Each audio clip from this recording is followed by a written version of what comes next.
حسن فايق في تمثيلية كتبها عزة السيد إبراهيم ويخرجها السيد بدير. تقاليع الستات. شوف مين يا سيد. حاضر يا فندم. مين يا سيد؟ ده الأستاذ كمال شاكر والست حرمه يا فندم. كمال شاكر؟ أيوه يا فندم. أهلا وسهلا. طب ومستني إيه؟ خليهم يتفضلوا. أهلا أهلا، هما فين؟ اتفضلوا يا فندم. سلام عليكم. أهلا وسهلا. أهلا. أنت فين يا راجل؟ ازيك يا عمر؟ ازاي حالك؟ أهل أوي الحمد لله. إيه المفاجأة اللطيفة دي؟ طول عمرك مسميني أبو المفاجآت. سلامات يا راجل. الله يسلمك. تعرف إنك ما تغيرتش أبدا؟ ولا أنت. بقالنا قد إيه كده ما شفناش بعض؟ يجي 10 سنين أهو. لا يا شيخ. أنا نفسي مش مصدق. وما تصدقش ليه؟ السنين بتفوت كده ورا بعضها ولا حدش حاسس بيها. الحمد لله على السلامة. الله يسلمك يا عمر. ما تقدرش تتصور قد إيه أنت وحشني. مش قد يا كمال. الله الله الله، جرى ايه يا جماعه؟ انا نسيتك يا هدى. طبعا طبعا يا سيدي، ما هو المثل بيقول من لقى احباب ونسي اصحاب. انا اسف يا هدى، لكن لو تعرفي قد ايه عمر وحشني كنت عذرتيني. عذراك يا سيدي عذراك. على وزن ريداك والنبي ريداك.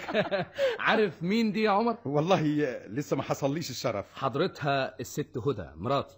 كده تشرفنا يا فندم. وحضرته الاستاذ عمر رمزي، صديق الطفوله وزميل الدراسه. تشرفنا يا أستاذ عمر، ولو إن التقديم ده ملوش لازمة لأني أعرفك من زمان. يا تعرفيني؟ طبعا. هو كمال عنده سيرة غيرك، ليل ونهار مفيش في بقه غير عمر رمزي عمر رمزي، لدرجة إني عرفت كل شيء عنك قبل ما أشوفك. صحيح الكلام ده اللي بتقوله الست بتاعتك يا كمال؟ طبعا، مراتي عمرها ما تكذب. وعلى حسب كلامه عليك أعتقد إنك أحسن واحد في الدنيا. متشكر قوي، أخجلتم تواضعنا. يا أخويا ما تطلعش فيها قوي كده، دي بتجاملك بس. اخص على كده. والله يا شيخ أنا كنت فاكرها بتتكلم جد. أمال الست بتاعتك فين؟ سلوى؟ أيوة. زمنها جاية. أنا آسف إنها مش هنا علشان تستقبلكم، إنما بقى أهو الحاضر يسد. ليه؟ هي راحت فين؟ والله نزلت لحد مصر تشتري شوية حاجات وزمنها جاية. انت هتقول لي عارف الستات، عارفهم كويس. لا والله ما انت عارف حاجة. ازاي؟ انا كنت فاكر زيك كده لحد ما اتجوزت واتضح لي اني جاهل في مسألة الستات دي خالص. تشربوا حاجة ساقعة ولا حاجة سخنة يا سيد؟ لا سخنة ولا ساقعة، مفيش داعي. عن اذنكم اما اطل من الشباك ده. اتفضلي يا فندم. عندكم جنينة بديعة قوي. كل فيلات المعادي حواليهم جناين بديعة قوي. يا فندم. اعمل لكم قهوة يا هدى هانم؟ لا ابدا مفيش لزوم. طلعت الشنط بتاعتهم فوق يا سيد؟ ايوه يا فندم. طيب اطلع وري لهم اوضه الضيوف. اطلع انت معاه يا هدى وسيبيني اقعد شويه مع عمر. لازم عايزين تتكلموا عن ذكرياتكم القديمه مش كده؟ لا ابدا، لا ذكريات ولا حاجه. على كل حال من صالحكم انكم ما تتكلموش في الموضوع ده ابدا، وخصوصا بعد ما اتجوزتوا وبقيتوا عواجيز. اطمني قوي من الناحيه دي. طيب عن اذنكم، يلا يلا يا سيد. مبروك يا كمال، مبروك بالفم المليان. مبروك على ايه يا اخوي؟ على الست بتاعتك، يظهر انها طيبه وبنت حلال. بعد ما عندكم. اظن ما فيش داعي اسالك ان كنت مبسوط في حياتك الزوجيه ولا لا. فعلا مش ضروري تسال، انا سعيد جدا والحمد لله. يعني صبرت ونلت. احمد ربنا واشكر فضله. الواحد عايز ايه من الدنيا غير زوجه جميله وطيبه ولطيفه وبنت حلال؟ الحمد لله. وانت كمان الست بتاعتك ما تتخيرش عنها ابدا، مال وجمال واخلاق مفيش بعد كده. قصدك سلوى يعني؟ طبعا. ايوه صحيح. مش صورتها دي؟ ايوه هي. اصلي ما شفتهاش الا مره واحده بس يوم فرحك. من بختك يعني، قصدي يا بختك يا بختك بمراتك يعني. الحقيقه الفضل لله، احنا الاتنين موفقين في جوازنا جدا. احكم على نفسك بس من فضلك. الله، ايه الحكايه؟ انت مش مبسوط؟ مبسوط بالعكس، مبسوط قوي قوي، مبسوط جدا. بس يعني ايه؟ مفيش حاجة. انت هتخبي عليا يا عمر؟ هو انا غريب؟ خلينا نتكلم في موضوع تاني مش احسن؟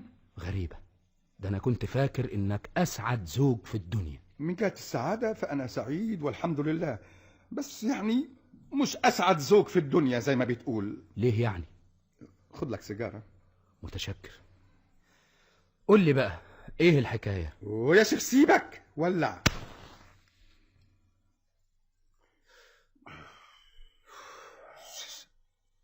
سلوى كويسة ما فيهاش عيب، اللهم إلا عيب واحد بس. وايه هو العيب ده؟ لما تطلع في تقليعة تنسى نفسها وتنسى جوزها وتنسى بيتها وتنسى كل شيء. كده كده؟ أيوة يا سيدي. ازاي الكلام ده؟ أنا هضرب لك مثل. اتفضل. أنت فاكر الصيف اللي فات لما بعتنا لك قلنا لك إن إحنا جايين عندك في بورسعيد نقعد كام يوم؟ فاكر. وبعدين بعت لي تلغراف قبلها بيوم قلت لي ان عندك شغل كتير ومش مالك تاخد اجازة. كنت بكذب عليك. يعني ما كانش عندك شغل وقتها؟ أبدا، وكنت في الأجازة كمان. الله، امال ما جيتوش ليه؟ أنا هقول لك. في الوقت ده كانت سلوى غاوية تشوف البخت بالكوتشينة. طب وش جاب ده لده؟ قبل ما ننوي نسافر بيوم كنا محضرين الشنط، وبعدين صاحبتنا دي فتحت الكوتشينة قدامها وبصت فيها ومصمصت بشفايفها وقررت إننا مش مسافرين. ليه يا ستي؟ القطر هينقلب بينا. ازاي؟ مكتوب كده في الكوتشينة. لكن ده كلام فارغ، ده جنان. اهو ده اللي حصل. الله، طب ما جيتوش تاني يوم ليه؟ برضه كان في خطر في السكة، وفضل الخطر ده 3 أشهر. يعني كان الصيف فات وانتهى. عليك نور. وبعد كده يا سيدي زهقت من حكاية الكوتشينة قامت سابتها. الحمد لله. لسه استنى شوية عليا. فيه ايه تاني؟ فاكر يوم من الأيام بعت قلت لنا إنك هتيجي عندنا أنت والست بتاعتك تزورنا؟ فاكر. وصلني جواب منك بتقول فيه أجلوا الزيارة دي لأن عندك تيفود وخايف علينا. مظبوط، أديك فاكر أهو. سلوى هي اللي عيتني بالتيفود. قصدك إنها كانت عيانة وانت اتعديت منها؟ لا، هي اللي قالت لي اقلب التيفود وابعت قول لهم ما يجوش. يعني ما كنتش عيان؟ ابدا، انما حجه بس علشان ما تجوش. انا لا كان عندي لا تيفود ولا تيفوس ولا حاجه من دي. طب وايه السبب؟ مش عايزانا نيجي ليه؟ ما كانش عندنا خدامين في الوقت ده، كانوا كلهم طلعوا. كلهم؟ ليه؟ ما قدروش يعيشوا على الجزر والقوطه والخس والجرجير. قصدك تقول ان مراتك نباتيه من الجماعه اللي بيعيشوا على النبات؟ كانت نباتيه فعلا، بس لمده 12 يوم. يا اخي دي مده بسيطه قوي. اسمع. نعم. ما عمركش اكلت ضفادع بالتقليه؟ ضفادع بالتقليه؟ ايه عمري. احمد ربنا على كده، احنا كلناها 15 يوم ورا بعض. ودي تبقى طعمها ايه دي؟ بكره ولا بعده اخليها تعملها لك. لا لا لا لا لا، اوعى تعملها، اوعى. ومره كمان يا سيدي مسكت لي حكايه الجمباز. جمباز؟ ايوه يا سيدي. تدور لي الراديو على اخره من الفجر وتبتدي تشتغل شهيق زفير شمال يمين شمال يمين شمال، وقعدت على كده 3 أشهر. لا حول الله، لا حول الله. والله انت صعبان عليا يا عمر. بخت كده، اسمتي السودة، اعمل ايه؟ وغير ده بقى كتير كتير يطول شرحه. لكن دي ما تبقاش عيشة دي وانت ساكت على كده. اعمل ايه يا كمال؟ ما فاضلش غير بقى اني اضربها، وده شيء يعني مش هيحصل ابدا لان عمري ما ضربت واحده ست. لا لا لا، مش قصدي. ما هي دي الطريقه الوحيده اللي لسه ما جربتهاش وياها، طريقه الضرب دي. ما كنتش اتصور ابدا انك تعبان للدرجه دي. والمصيبه بعد ده كله اني بحبها. طبعا ده شيء بالعقل، ولا ما كنت سكت لها. انما لازم نشوف لك علاج.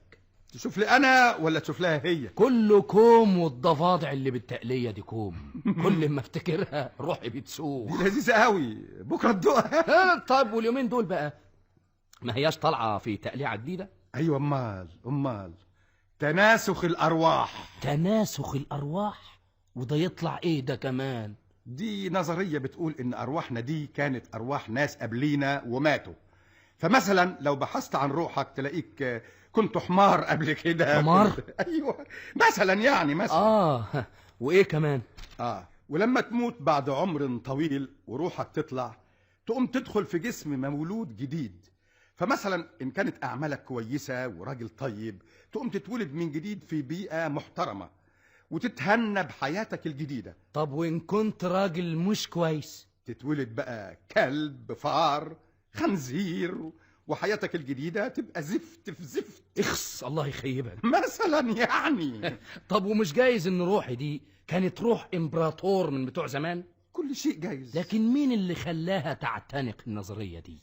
اعتنقتها عن طريق واحدة صاحبتها يا سيدي، وعلى كل حال دي غية ما تضرش مدام بعيدة عن مسألة الأكل. ايوه، والضفادع اللي بالتقليه. والنهارده بالذات معزومة على الغداء عند واحدة صاحبتها من بتوع تناسخ الأرواح، اسمها رمزية عبد العال. اسمع يا عمر، انا متهيألي ان مراتك دي عندها هفة. كنت فاكر كده أنا، إنما اتضح لي بقى غير كده. لكن دي اعمال مجانين. على كل حال ما تجيبش السيرة دي قدامها لما تيجي. لا لا لا، طبعا طبعا. يظهر سلوى جت اهي. اهلا وسهلا، ازيكم يا جماعه؟ الله يسلمك، اهلا وسهلا اهلا وسهلا. الحمد لله على السلامه يا استاذ كمال. انا قابلت الست بتاعتك في الصاله وتعرفنا ببعض. انا اسفه قوي علشان ما كنتش هنا وقت ما جيتم. بالعكس، احنا اللي اسفين علشان طبينا على غفله من غير ما نبعت لكم. بالعكس ده بيتكم ومطرحكم، مش كده يا عمر ولا ايه؟ طبعا طبعا، لكن انت ايه اللي اخرك؟ ده انا افتكرت ان الموتور بتاع العربيه جرى له حاجه في السكه. لا ابدا. على فكره والنبي يا عمر ما تبقاش تنسى تشتري سجاده جديده للعربيه. إيه؟ سجاده؟ احنا لسه شارين العربيه سجاده الجمعه اللي فاتت. ما انا عارفه، لكن اعمل ايه؟ الكلاب قطعوها. انت عندك كلاب يا سلوى هانم؟ لا اصلي دي تبقى كلاب واحده صاحبتي اسمها رمزيه. يا سلام يا عمر لو شفتهم في غايه الجمال. واحد اسمه لولو، والتاني اسمه لاكي، والتالت اسمه فيدو، والرابع ريكس. لما يلعبوا مع بعض يا سلام يبقوا جنان. فعلا جنان. انت شفتهم يا حبوب؟ لا ما شفتهمش، انما ظاهر من كلامك انهم جنان خالص. ميرسي يا حبوب. وارجوكي تقولي لرمزيه بتاعتك دي ما تحطش كلابها في العربيه مره تانية. الله، انت زعلت يا ريري. على كل حال هي ما حطتهمش في العربيه. الله، امال مين؟ انا اصلي مريت عليها في سكتي وخدتها معايا. وخدتيها لوحدها ولا جرجرتي وراها ال4 كلاب؟ لا، جرجرتهم هي وياها. امال يعني هتسيبهم لمين؟ تصور انها اشترت النهارده 15 جعران و14 خاتم فاروز و12 تمثال من بتوع قدماء المصريين. ليه؟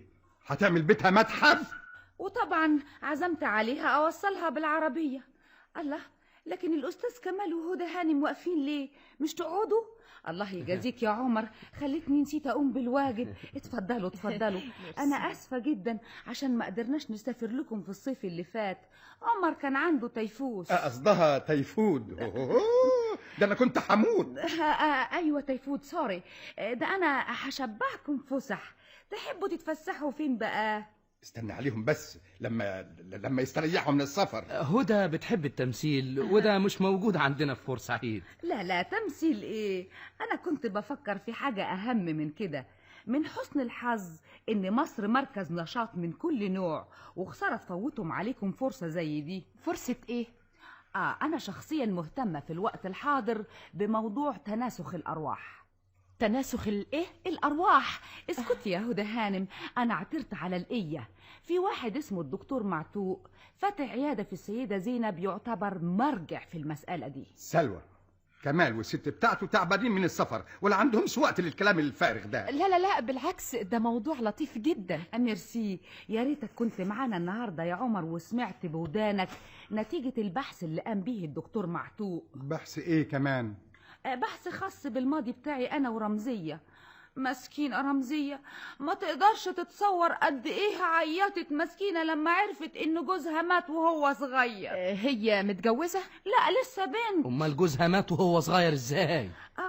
اصل الدكتور معتوق لما بحث في ماضيها اتضح انها كانت زمان نفرتيتي. ما شاء الله. وزي ما بيقولوا في التاريخ كانت متجوزة اخناتون. هي مين؟ رمزية كانت متجوزة اخناتون؟ لا نفرتيتي. مسكينة اخناتون سابها وهي صغيرة، ملحقتش تتهنى بيه يا حسرة. وعلشان كده اشترت الجعارين والخواتم والتماثيل والى اخره يعني. طبعا اصل الدكتور معتوق بيقول ان الواحد لازم يحيط نفسه بالجو اللي كان عايش فيه زمان. شفت بقى يا سي كمال؟ شفت يا سي عمر. ولذلك رمزية اشترت الجعارين والتماثيل علشان تعمل لنفسها أوضة في البيت وتفرشها على النظام الفرعوني. ما اشترتش لنفسها تابوت ليه؟ بعدين مش دلوقتي. وبلاش تريقة من فضلك، أحسن نكتك بقت بايخة اليومين دول ولا لهاش طعم. زي الضفادع تمام اللي بالتقلية. مالها؟ عمرك انت كلت زيها؟ اديك كنت هتاكل صوابعك وراها. معلوم من حلاوتها. ناس كتير بتعتنق نظرية تناسخ الأرواح دي. أنا شخصيا سمعت عن واحد كان فاكر نفسه نابليون، إنما الحكمة اللي شافوه ما قالوش إن عنده تناسخ أرواح، قالوا عليه مجنون. وهنروح بعيد ليه؟ أنا بنت عمة أبويا ماتت في مستشفى المجاذيب وهي بتعتقد إنها كليوباترا. كليوباترا؟ أما مصادفة غريبة. طبعا دي كانت مجنونة، فمش معقول أبدا إنها يعني. فاهمة، إنما أنا بقول دي مصادفة ليه؟ أصل الدكتور معتوق قال لي النهاردة بس إني كنت زمان أنا كليوباترا. كنت إيه؟ كليوباترا. الله، فيها حاجة دي؟ لا أبدا، ما فيهاش حاجة. ولما تبقي أنت كليوباترا أبقى أنا إيه؟ أنطونيو؟ كل شيء جايز. على كل حال تقدر تخطف رجلك للدكتور معتوق وهو يبحث لك عن أصلك ويدلك عليه، ولا إيه يا هدى؟ أنا في الحقيقة مش فاهمة. لا أنت ولا جوزك ولا جوزي تفهموا في الحاجات دي عاوزة دراسة طويلة وبحث. يا سلوى يا علي بقى. كليوباترا العظيمة، كليوباترا اللي دوخت العالم. ودوختني معاها. بتقول حاجة يا عمر؟ أيوة بقول لك يا علي، وبلاش تخريف. واحد زي كمال والست بتاعته يقولوا علينا إيه؟ أما مالكش حق يا عمر، هو احنا أغراب؟ ما هو حاجة تفلق لما الواحدة تيجي لجوزها وتقول له أنا كليوباترا، عاوز يقعد ساكت يشجعها على الكلام الفارغ اللي بتقوله ده. أنا ما قلتش كده. أمال قلت إيه؟ قلت إني كنت كليوباترا، يعني زمان مش دلوقتي. طب والنبي اسكتي بقى، اسكتي، أحسن لو حد سمعك بتقولي كده يفتكر إنك هربانة من مستشفى المجاذيب. ما يهمنيش. ألو. عاوز مين يا فندم؟ الهانم موجودة؟ أيوة اتفضلي يا ست هانم، كلمي شوفي مين عاوزك. علشاني أنا؟ ألو؟ سلوى هانم؟ أيوة أنا محجوب السمسار يا فندم. لقيت اللي قلت لك عليه يا عم محجوب. أيوة لقيت بيت كويس قوي. بيت مريح مش كده؟ خالص يا فندم. كم أوضة؟ 5. 5 مش بطال. وصاحبه موجود في مصر كمان. بتقول صاحبه موجود في مصر؟ أيوة. طب ده من بختنا. اديني عنوانه بقى يا عم محجوب. 17 شارع البحر بجاردن سيتي يا فندم. 17 شارع البحر بجاردن سيتي. طيب المهم ان البيت يكون جنب الحمام على طول. ها؟ جنبه خط لزق يا فندم. يبقى عز الطلب. خلاص اتفقنا. كتر خيرك يا عم محجوب. سعيدة مبارك. سعيدة مبارك يا فندم. الحمد لله. يا ما انت كريم يا رب. ايه الحكاية؟ اصل بعد ما خرجت من عند الدكتور معتوق مريت على واحد سمسار علشان يشوف لنا بيت. ليه؟ وده اللي احنا قاعدين فيه ماله؟ لا، البيت اللي احنا عاوزينه مش هنا، في مرسى مطروح. يا خبر زي بعضه. اسمعنا يعني مرسى مطروح عشان يبقى جنب الحمام. حمام ايه؟ حمام التلات؟ لا، حمام كليوباترا. يا دي المصيبة اللي حطت على دماغي. شاهد يا سي كمال، شاهدة يا ست هدى. انا مش قلت لك ان الدكتور معتوق قال لي ان لازم الواحد يحيط نفسه بالجو اللي كان عايش فيه زمان؟ وهي المأسوف على سببها كليوباترا كانت عايشة في مرسى مطروح؟ طبعا، وكانت عاملة لنفسها حمام على البحر كمان، ولذلك كانت بس فهمت.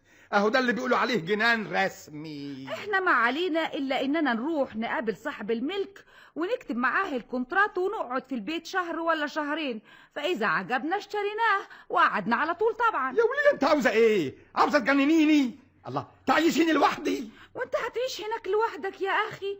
ما انت معاك كليوباترا. صحيح، كنت ناسي. مش تحمد ربنا؟ على الاقل مرسى مطروح قريبه من هنا. قريبه ازاي؟ ده بيننا وبينها 9 ساعات في القطر. هي اللي اقرب ولا تل العمرنه؟ تل العمرنه؟ تل العمرنه ده ايه كمان؟ ما هي رمزيه هتسكن هناك لانها كانت ساكنه هناك قبل كده. رمزيه كانت ساكنه في تل العمرنه؟ طبعا، ايام ما كانت نفرتيتي. لا لا لا لا لا ابدا، دي مرسى مطروح اقرب بكتير من تل العمرنه، ولو اني معرفش تل العمرنه دي تبقى فين. قولي له والنبي يا هدى. تقول لي ايه وتعد لي ايه؟ انت هتجننيني معاكي؟ انت فاكراني ايه؟ شرابة خرج؟ هدى قومي بينا نطلع لأوضتنا. على رأيك أحسن الليلة دي باين مش هتفوت على خير. خليهم يتخانقوا على راحتهم. عن إذنكم يا أيوة جماعة. عن إذنكم. اخصى عليك يا ريري، يعني طلبت منك حاجة كبيرة قوي. لا، حاجة بسيطة، طلبت نعزل على مرسى مطروح بس. دي مرسى مطروح عظيمة في الصيف، واصحابنا ومعارفنا هيبقوا يجوا يصيفوا عندنا زي كمال وهدى ورمزية وعلية وفتحية بس وسنية. بس ما تقاطعنيش من فضلك، انت ناسي انك بتكلم كليوباترا؟ ايه الناس ازاي؟ كليوباترا طبعا كليوباترا، حرم انطونيو، ما تعرفهاش؟ ارجوك يا سلوى، سيبيني دلوقتي، احسن العفاريت قدامي دلوقتي بتتنطط قدامي. هسيبك يا اخويا تفكر على مهلك على بال ما اشوف الطباخة عملت ايه. يا رب ارحمني بقى من الستات وتقاليع الستات. هي كليوباترا راحت فين؟ راحت تشوف الطباخة. عرفت بقى يا كمال، شفت الجحيم اللي انا عايش فيه. الله يكون في عونك، وبقولها لك من جوه قلبي. تفتكر اني كنت ببالغ لما وصفت لك مراتي؟ بالعكس، انت وصفتها بأقل من الواقع بكثير. الا حكاية مرسى مطروح دي. حكاية مرسى مطروح دي بسيطة جنب الضفادع اللي بالتقلية. اسمع يا عمر، أنا عايز أساعدك. لا انت ولا اجعص منك تقدر تساعدني طول ما هي متشعلقة في نظرية تناسخ الارواح. اسمع يا عمر بس، أنا عندي فكرة. ايه هي؟ هقول لك.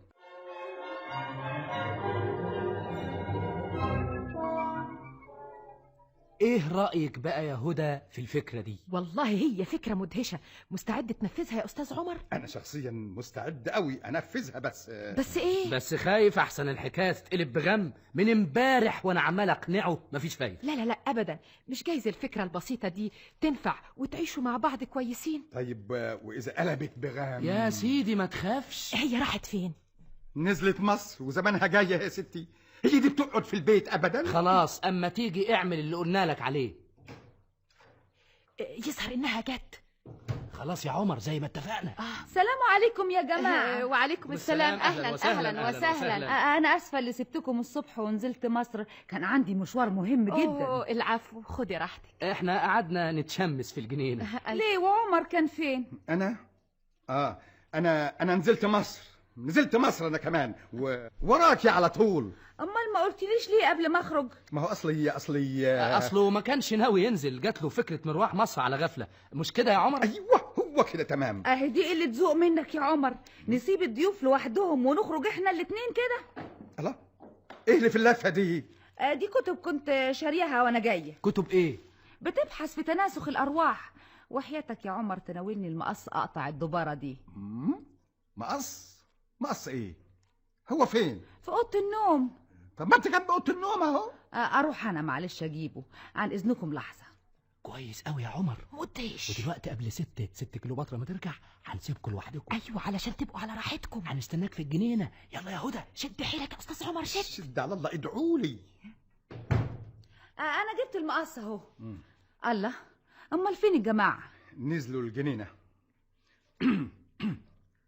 يا سلوى. عاوز حاجة يا عمر؟ ايوه عاوز اقول لك حاجة. طب استنى لما اقص الدبارة واطلع الكتب. لا، سيب الكتب دلوقتي وانتبهي لي انا. حاضر. عاوز تقول ايه؟ انا زرت الدكتور معتوق النهارده. ايوه النهارده الصبح، وبمجرد ما قعد معايا 5 دقايق اقنعني بالنظرية، نظرية تناسخ الارواح. مدهش. وبعدين طلبت منه يبحث في الماضي بتاعي ويعرف مين انا كنت مين زمان، زي ما فعل معاكي انت ورمزية. عظيم. وقال لك ايه؟ قال لي مش هتصدقي. تعرفي قال لي ايه؟ قال لي ان كنت زمان كازانوفا. مدهش ازاي؟ مش كازانوفا ده كان راجل له مغامرات غرامية مع الستات كتير قوي. بتقول ايه؟ مغامرات غرامية؟ ايوه كان حبيب. يعني ايه؟ ما تعرفيش يعني ايه حبيب؟ يعني راجل غاوي مغازلة الستات. الله يرحمه كان يغازل كل ستات، صغيرة كبيرة وحشة حلوة، كلهم يغازلهم. يعني باختصار ما كانش له صنعة غير كده. ايه الكلام الفارغ اللي بتقوله ده؟ ايه، اسألي الدكتور معتوق، هو يقول لك. هو اللي قال لك كده؟ هو اللي قال لي كده. طبعا، امال يعني عرفت منين؟ وقال لي كمان اني لازم احيط نفسي بالجو القديم. الجو القديم؟ طبعا عاوزني اعيش في جو كله ستات وحظ وانبساط وفرفشه. لا، الكلام ده ما ينفعش يا سيدي. مسألة ما فيش منها مفر ابدا يا سلوى. الله، طبعا انا عارف انك هتتضايقي شويه، انما بكره تتعودي. اتعود على ايه؟ على ايه؟ على العيشه الجديده دي. اللي هو اخوكي اللي في الجامعه بيحلق فين؟ بتسأل ليه؟ علشان بدي احلق عند المزين بتاعه. المزين بتاعي دلوقتي ما بقاش يناسبني، ها؟ وعاوز كمان افصل لي كام بدله فرايحي على اخر موضه، واشتري لي كمان كرافته حمراء علشان اجذب الانظار. تجذب انظار مين؟ الستات طبعا. وتفتكر ان انا هسكت على العيشه المهببه دي؟ المساله مش مساله عواطف يا سلوى. الله، الدكتور معتوق قال كده، اكد لي ان كنت كازانوفا. تبقى النتيجه المباشره للقرار ده ان لازم يكون لي مغامرات غراميه. لا مؤاخذة، نسيت الجوانت بتاعي. الجوانتي؟ اهو يا هدى هانم، اهو اتفضلي. متشكرة. اقول لك خليني البسهولك. لا لا لا لا، مش ضروري. هاتي ايدك الحلوه دي، هاتي. عمر! اوه يا سلام يا سلوى، سيبيني اشوف شغلي. يا سلام يا هدى هانم، عمري ما شفت انامل رقيقه زي دي. ده بس من ظرفك يا ريري. ريري! هاتي ايدك التانية يا هدى هانم. اوه، لازم يعني. لازم. يا بختك يا كمال. عمر، بطل المهزله دي من فضلك. اوه، مراتك بتغير عليك يا ريري. ريري، روحي يا اختي دلعي جوزك من فضلك. اوه مش كده يا سلوى، مش كده. الله، دي مهما كانت ضيفه ولازم نكرمها. انا اعتذر لك بالنيابه عنها. تسمحي لي ابوس ايدك؟ الله، هي حصلت لي كده كمان؟ اما اروح اشوف سي كمال ده فين. يا سي كمال، يا سي كمال. يظهر الحكايه هتنفع. ضروري تنفع مدام دخلتها الغيرة. ايه الحكايه يا هدى؟ الله، حكاية ايه يا كمال؟ حكايه البوسه اللي لطعها عمر على ايدك. اوه، دي مجاملات يا سلوى هانم، ما تزعلش. انت عارف يا كمال اني احمل لك وللست بتاعتك كل حب واعجاب. احمل له هو بس، مالكش دعوه بالست بتاعته من فضلك. على كل حال انا واثق في مراتي. واثق فيها؟ خدها وسافروا من هنا من غير ما ترد. اوه ايه الكلام الفارغ ده اللي بتقوليه يا سلوى؟ الله، انت ناسي انهم ضيوفنا؟ لا يا سيدي مش ناسيه، انما ما يصحش كمان تغازل الضيوف. اوه مش بكيفي يا سلوى، دي حاجه غصب عني، حاجه في دمي مش قادر اقاومها.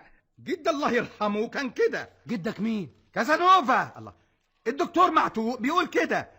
اما رحت له الصبح قال لي ان كنت زمان كازانوفا. خلاص بقى يا سلوى هانم، يبقى معذور. انت مش معتنقه نظريه تناسخ الارواح؟ لا يا سيدي، اذا كانت النظريه دي هتضيع مني جوزي يبقى بلاش منها. بلاش منها هي بس، ولا بلاش من كل التقاليع اللي تطلعي لي فيها كل يوم والتاني؟ اياك ناسي حكايه الكوتشينه، ولا حكايه الجزر والقوطه والخس والجرجير، ولا حكايه الضفادع اللي بالتقليه، ولا كليوباترا اللي عايزه تعزلنا على مرسى مطروح. وهي مرسى مطروح مالها؟ ملهاش، اسكن انت هناك، انما انا سيبيني هنا. تعمل ايه هنا يا اخويا؟ انت مش عايزه تحيطي نفسك هناك بجو زمان؟ انا كمان احيط نفسي هنا بجو زمان. يا اخي ده بعدك، ده انا كنت اقرم زورك. خلاص خليكي هنا معايا، وسيبك من التقاليع دي اللي هتخرب بيتنا. على شرط ما تفكرش بعد كده في جدك كازانوفا.